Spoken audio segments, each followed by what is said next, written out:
ஸ்திரீ தான் தன் வீட்டை என்ன பண்றா? கட்டுகிறாள். இன்னைக்கு எத்தனை பேர் உங்க வீட்டை நீங்க கட்டி வச்சிருக்கிறீங்க? அல்லேலூயா. பழைய விஷயத்தையே சொல்லி சொல்லி எத்தனை பேர் உங்க கையினால இடிச்சிருக்கிறீங்க?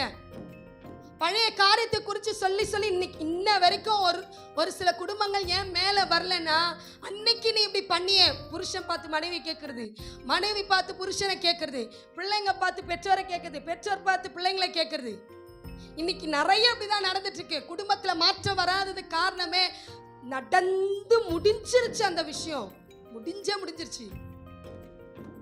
ஆக்சுவலா யோசேப்பு ஒரு தவறும் பண்ணல. ஆனா நம்மளாவது ஒரு சில மிஸ்டேக்ஸ் என்ன பண்ணிடுறோம், குடும்பத்திலே பண்ணிடுறோம். ஆனா நம்ம தப்ப நம்ம என்ன பண்ண மாட்டோம்.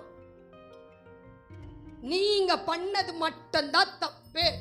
நீங்க ஃபர்ஸ்ட் என்கிட்ட சாரி கேளுங்க. இன்னைக்கு தயவு செய்து நீங்க யார்கிட்ட ஒப்புரவாகல அப்படின்னா ஒப்புரவாயிட்டு போயிடுங்க, சமாதானம் ஆயிட்டு போயிடுங்க. ஏன்னா புதிய வருஷத்துக்குள்ள போறோம். முந்தினதை குறித்து யோசிச்சு அவங்க மேல கசப்பு வெறுப்பெல்லாம் நீங்க வச்சுட்டு இருந்தீங்கன்னா, குடும்பமா இருக்கட்டும், உங்க நண்பர்களா இருக்கட்டும், மற்ற வெளி ஆட்களா இருக்கட்டும், இல்ல அக்கம் பக்கத்து ஆட்களா இருக்கட்டும், யாரா வேணா இருக்கட்டும், அவங்க கிட்ட முதலாவது நீங்க என்ன பண்ணுங்க, சமாதானம் ஆகுங்க. அதே போலதான் முந்தின காரியத்தை குறித்து சிந்திக்காம யோசிக்காம அதை பத்தி ஒரு பொருட்டாவே என்ன பண்ணக்கூடாது, நினைக்கவே கூடாது. அது ஜீரோ. உங்களை ஹீரோ ஆக்குறவர் ஒருத்தர் இருக்கிறாரு. அவரை விட்டுட்டு ஜீரோவே பார்த்துட்டு இருந்தா எப்படி உங்களை ஹீரோ ஆக்குவாரு?